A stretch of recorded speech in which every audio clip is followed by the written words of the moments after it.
Hello, I'm Peter Bradley. Welcome to the latest edition of Supply Chain Spotlight. With me today is Anish Jain, Managing Director of the Institute of Business Forecasting and Planning, or IBF. Now, I think a lot of our viewers may not know much about who you are. Tell us a little bit about the Institute and what you do. Sure. Thanks, Peter. Well, the Institute's major mission is to foster the growth of demand planning, forecasting, S&OP, and the careers of those in the field.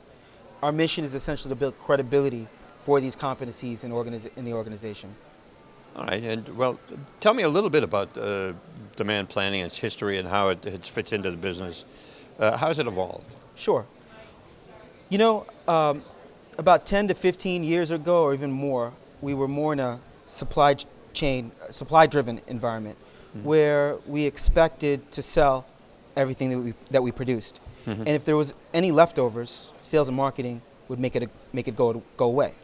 Back then, the forecasters really didn't have that much credibility, particularly when they're faced with goals and plans not being validated, and that being the forecast. The role of the forecaster tended to be more of a data entry clerk. And today, we are in more of a demand-driven environment. Right. We are dealing with a lot more volatility and a lot more challenges, particularly we have less loyal customers. If we cannot provide the right product to the right location at the right time for customers, they will go elsewhere. At the same time, we are dealing with longer and longer lead times.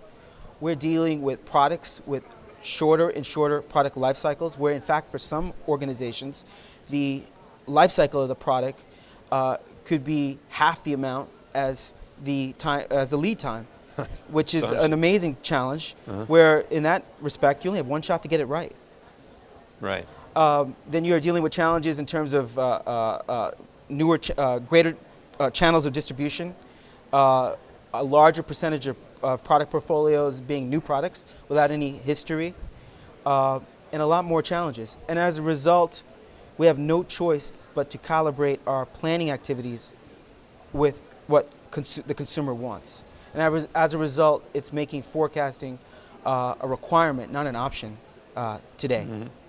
So expand a little bit, if you will, on this whole idea that it's more important in an era of a demand-driven business. Why, if you could expand on that a little bit about why it's more important.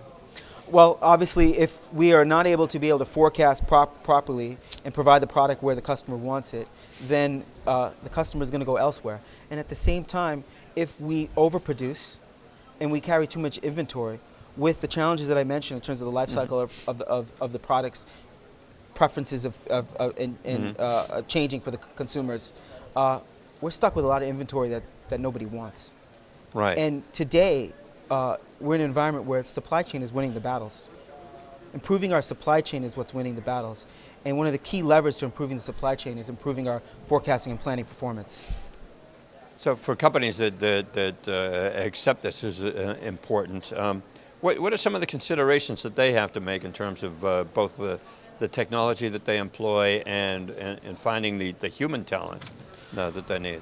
Well, a lot of companies who are new to the process or newly recognizing the need for forecasting probably come from more of a silo mentality, where each part of the organization is preparing their own forecast. So think about it. If sales closes a big deal and they prepare their own forecast, and that's not communicated to supply chain, and supply chain and sales did not know that supply chain can meet that capacity or meet that order, that causes a lot of tension at the organization.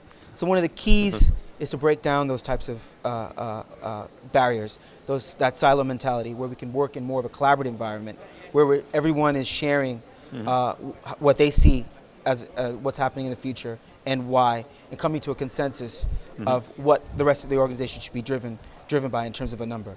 So then do you use technology to integrate those pieces? Well, it's certainly more of a people thing, but certainly as we deal with more and more SKUs, you're talking about big, large consumer product manufacturers are dealing with maybe hundreds and hundreds of thousands of SKUs. Certainly Excel can do some of that work, but it does not keep you away from the need of technology. Technology is what automates the management of all those SKUs more efficiently. So we can't do without it. Right, and human talent, do we have the talent out there available to make this happen? Peter, it's a good question. Today, there are more positions available in demand planning and forecasting than qualified professionals out there. So for those of you that are looking for jobs, this is a hot area to be in. We've seen in our salary reports exponential growth everywhere from a forecast analyst level all the way up to the VP of demand planning in terms of their salaries. We have a number of stories of folks obtaining demand planning and forecasting positions by showing their certifications and training certificates in the area of demand planning and forecasting and S&OP. So it's certainly something that's giving folks a leg up in the profession, but there's a lot of companies out there that are not finding the talent. So it's certainly CSCMP as well as IBF need to do some work in terms of training the individuals out there to be able to meet these demands. Sounds like a good career path for someone young coming out of school. Absolutely.